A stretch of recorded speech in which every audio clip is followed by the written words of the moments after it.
Salut les amis et bienvenue dans cette vidéo, j'espère que vous allez bien.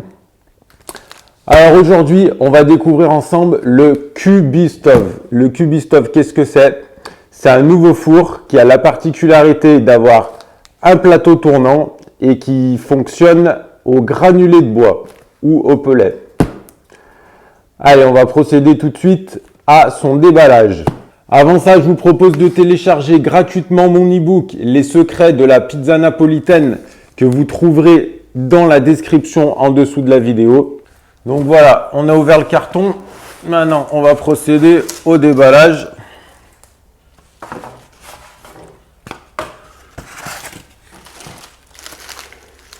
Donc ça doit être la cheminée.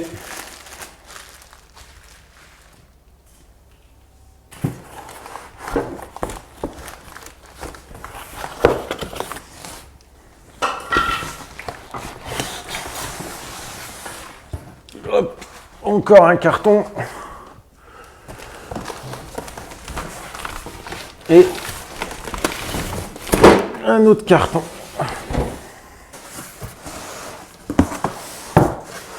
Donc là, on a encore des protections. Je vais m'y prendre comme ça.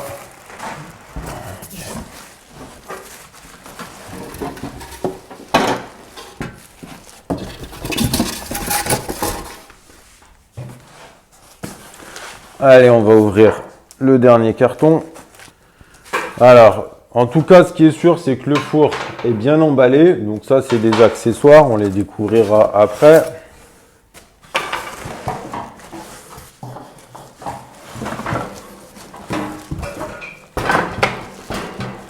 Voilà, donc là, on a la partie réservoir. Donc réservoir à pellet.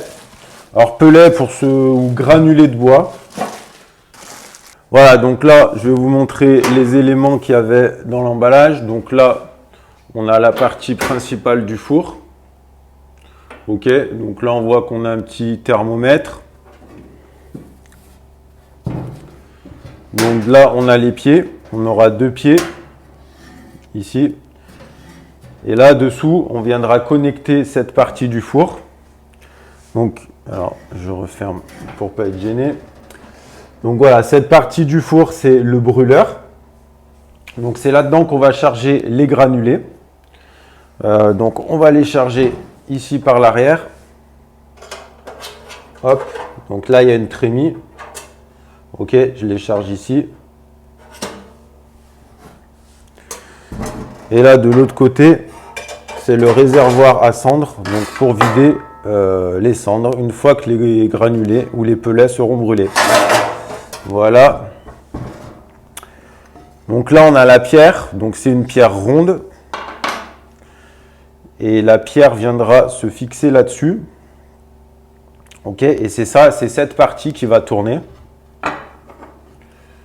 Donc ici, on a les roulements. Ok, les roulements à billes. Donc ça, c'est un four qui est à assembler. Donc il y aura toute cette partie assemblée. Bon, ça me semble quand même relativement simple. Donc il faudra monter ça comme ça. La porte du four, ok, on a eu la porte avec la poignée qui vient devant. Là, on a une molette, je ne sais pas encore exactement à quoi elle sert. On a le tube de cheminée, un tube en inox apparemment. Et là, on a une poignée. Alors, j'imagine que la poignée, elle va être pour transporter la trémie. Parce qu'en fait, la trémie, elle peut aussi s'utiliser indépendamment du four, c'est-à-dire qu'on peut l'utiliser pour faire rôtir des saucisses ou des chamallows ou éventuellement ce qu'on veut. Donc on peut utiliser d'une part la trémie et on peut aussi utiliser l'ensemble, le four avec la trémie qui sert de réservoir à pellet. Donc le brûleur, enfin je ne sais pas exactement comment on l'appelle. Là on a une petite roulette en cadeau et on a également une pelle pour enfourner les pizzas, une pelle en bois. Voilà pour le contenu de l'emballage. Allez, maintenant on va procéder à l'assemblage du four.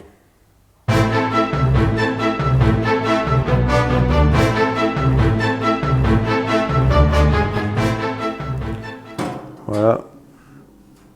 Donc là, on voit La molette, finalement, elle servait à faire tourner la pierre. Donc, c'est une pierre rotative manuelle. Là, on voit le thermomètre qui monte à 500 degrés Celsius. Ok, donc le design est plutôt sympa. Avec les deux pieds devant. La cheminée. La trémie à l'arrière. Après avoir monté ce four, je pense que c'est un petit jouet amusant. J'aime bien le concept de la pierre qui tourne. Pour ceux qui ont des difficultés à faire tourner la pierre avec une pelle, ça peut être une bonne idée. J'aime bien l'idée également du fonctionnement avec des pellets. Donc ça change du fonctionnement à gaz ou du fonctionnement électrique. C'est une idée sympa. D'un point de vue construction, je trouve que c'est un peu simple.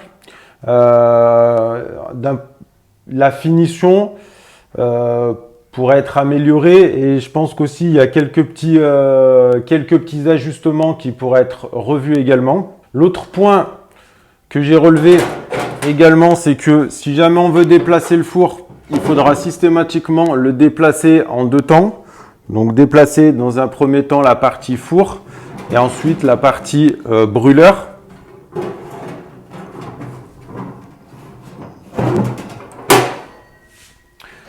Voilà, donc maintenant, reste plus qu'à l'essayer et on va se faire une idée de son fonctionnement après utilisation.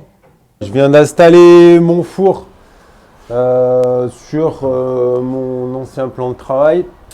Donc il faut penser à avoir de la place pour circuler derrière. Je vais vous montrer pourquoi. Et là, donc on a la cheminée, donc il faut quand même être que ce soit assez dégagé au-dessus pour l'évacuation des fumées. Voilà. Allez, donc le combustible qui sert pour ce four, c'est donc du granulé de bois. Alors là, j'en ai pris un sac. Donc c'est un sac de 15 kg qui vaut environ 4 €.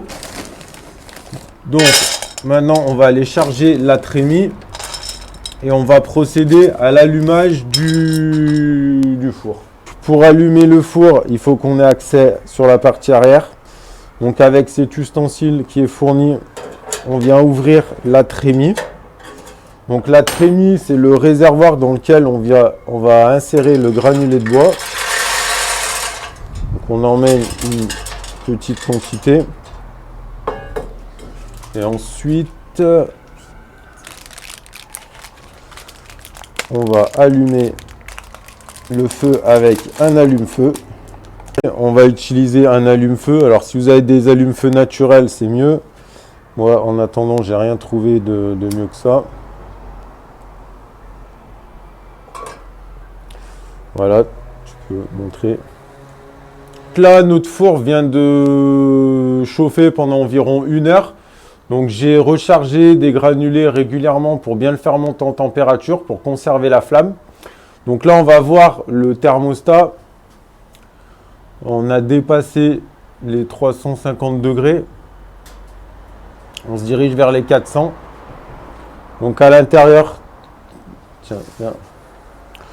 Bon voilà, quand on enlève la porte, on voit bien la flamme. Ok. Donc là, si je prends la température, donc là sur la sole, on a un peu plus de 340 degrés. Donc ça va être bon pour enfourner. Alors, je laisse la porte fermée pour conserver la chaleur. Et là, on va commencer à faire une pizza. Donc, on va utiliser la pelle qu'ils ont fournie avec, c'est-à-dire celle-là.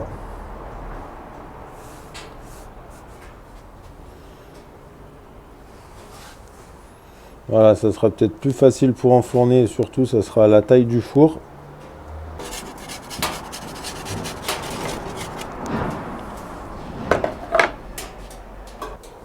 Voilà, on voit la flamme qui arrive à l'intérieur. Donc, on va essayer de cuire la pizza sans la porte. Alors, ce qui est sympa, voilà, c'est ce côté où on peut tourner la pizza à la main. Bon, je pense qu'il y a un petit souci avec la pierre. Alors, on a une belle flamme.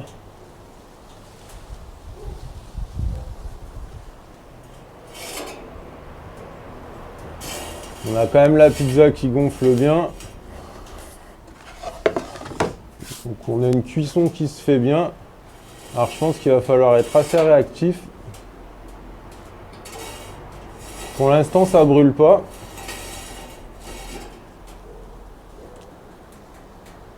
Ah, c'est dommage qu'on n'ait pas pu enfourner à four bien chaud.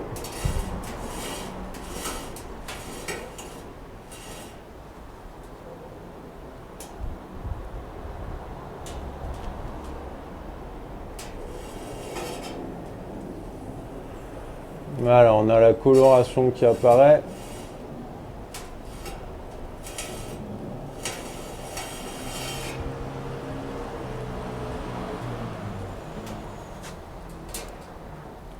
Pourtant, on a une sacrée flamme sur le dessus.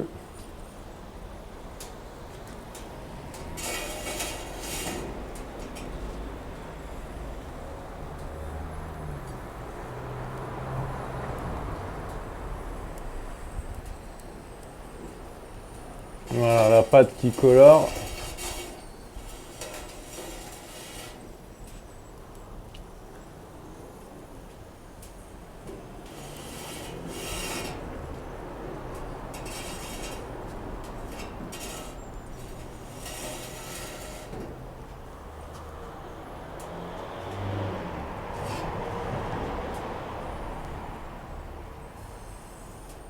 Donc je pense que là on va pas être loin de sortir la pizza. Allez, attends, je vais prendre l'appel. Bon, je vais sortir la pizza. Voilà, donc on a quand même une belle cuisson. Donc une cuisson un peu longue, mais le problème c'est que quand j'ai enfourné la pizza, la flamme était éteinte. Donc je vais refermer la porte du four. Je vais refermer la porte du four pour conserver et faire remonter le four en température. Voilà, donc en fait, j'ai vu qu'à la première pizza, la flamme s'était éteinte. Donc ce que j'ai fait, j'ai rechargé la trémie à ras bord avec le granulé. Et donc là, il va descendre tranquillement jusqu'au niveau du brûleur et il va se consumer. Et là, on aura une flamme continue et une chaleur constante. Et je ne vais pas avoir surtout cette surprise de flamme qui s'éteint. Donc là, juste pour info, on est pratiquement à 400 degrés. Donc là, on va envoyer une nouvelle pizza et on va voir ce que ça donne.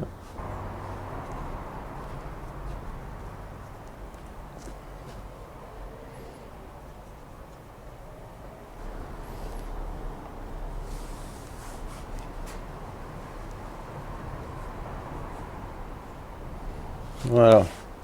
Donc ce qu'on va faire, on va juste regarder la température de la sole. Donc là, on a une belle flamme devant.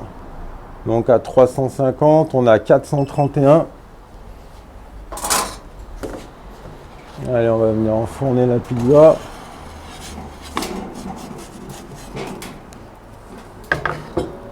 Voilà. Donc je laisse cuire la porte ouverte. Je pense qu'avec la flamme, ça doit suffire. Alors, je vais la tourner rapidement pour qu'elle gonfle de façon homogène de partout. Donc on voit que déjà, elle a pris de la couleur et elle a gonflé beaucoup plus rapidement que tout à l'heure.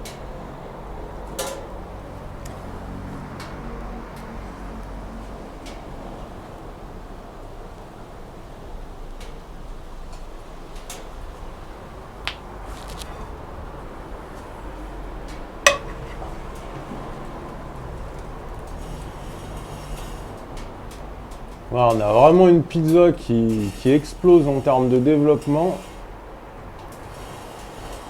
Allez, on va la laisser cuire.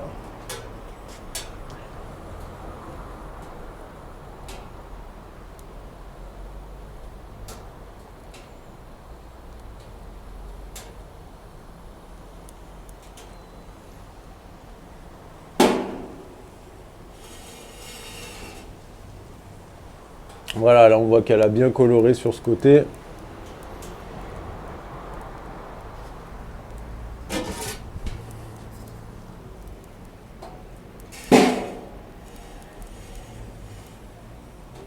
Voilà, là elle prend bien de la couleur.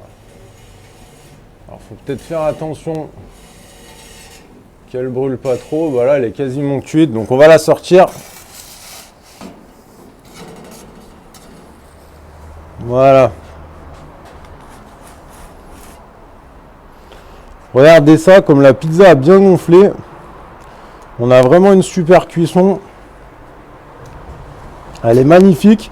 Alors évidemment, elle n'est pas très grande, mais ça vient de la sole à l'intérieur du four. Je ne peux pas les faire plus grandes. On a vraiment une chouette pizza. Voilà pour le goût, c'est super. On va découper la pizza. On va voir ce qu'on peut obtenir comme type de mie avec ce four. Voilà, donc on voit quand même qu'on peut avoir des pizzas tout à fait exceptionnelles. La cuisson se fait bien. Alors ce que je voulais voir, attends, on va regarder le dessous de la pizza. Voilà, donc seul petit bémol, on voit le dessous de la pizza qui a un peu brûlé. Alors c'est pas catastrophique, il brûle surtout sur le bord.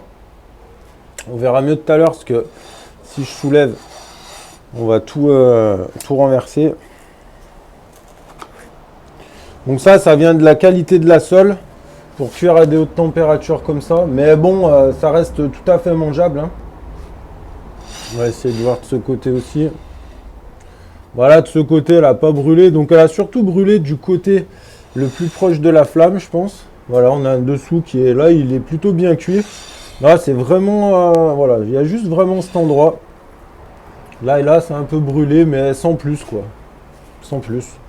En tout cas, on a vraiment des chouettes alvéoles, un chouette développement. On a une belle cuisson de la pizza. C'est bon. Donc là, on va quand même goûter la pizza, voir ce que ça donne. Allez.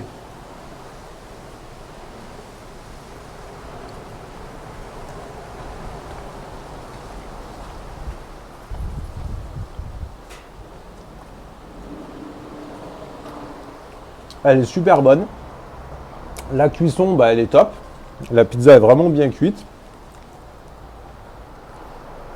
C'est une parfaite margarita, il n'y a rien à dire. Le dessus de la pâte, légèrement un peu sec. Parce que je pense que la cuisson est un poil longue. Mais bon, après, il faut peut-être prendre un peu plus le four en main. Mais en tout cas, pour ma part, on a une vraie pizza. Une vraie pizza napolitaine. Je dirais pratiquement cuite dans les règles de l'art. Donc le four permet une très belle cuisson de la pizza. Après cette deuxième pizza bien réussie, on va tenter une troisième pizza avec une cuisson porte fermée. Le four est bien remonté en température. Donc c'est parti, on prépare la pizza. Allez.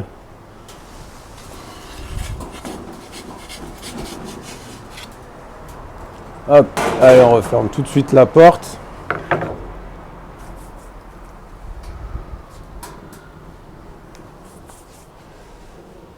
Donc là, ça va être difficile de voir la cuisson parce que ce que je vais faire, je vais tourner la pierre régulièrement parce qu'à travers la vitre, on ne voit pas très bien. Alors, je triche un peu. Alors, on a une pizza qui est bien gonflée. Donc, la cuisson est bien partie.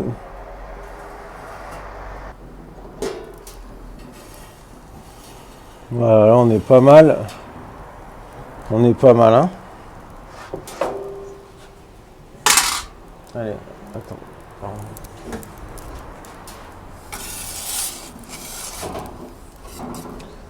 Et voilà.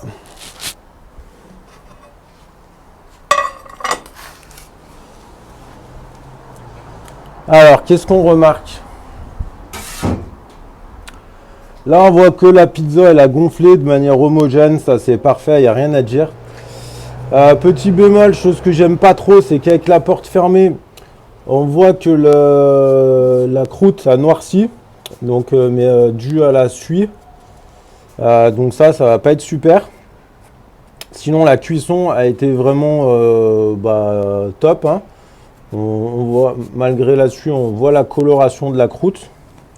Donc non pas par la suie, mais dû à la cuisson. Là, on le voit bien aussi.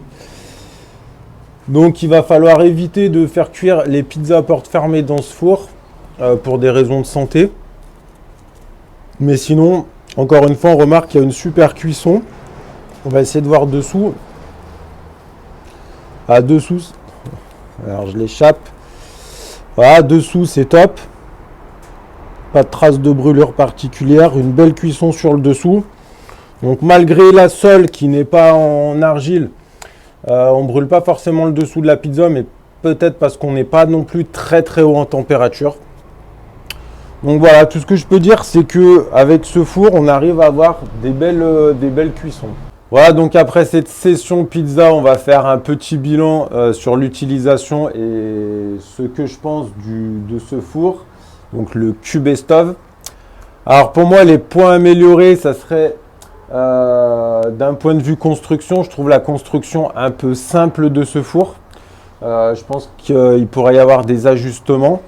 Je pense aussi notamment également à la pierre sur laquelle on pose les pizzas, c'est pas très stable. On entendait que quand je tournais la molette, ça frottait un petit peu.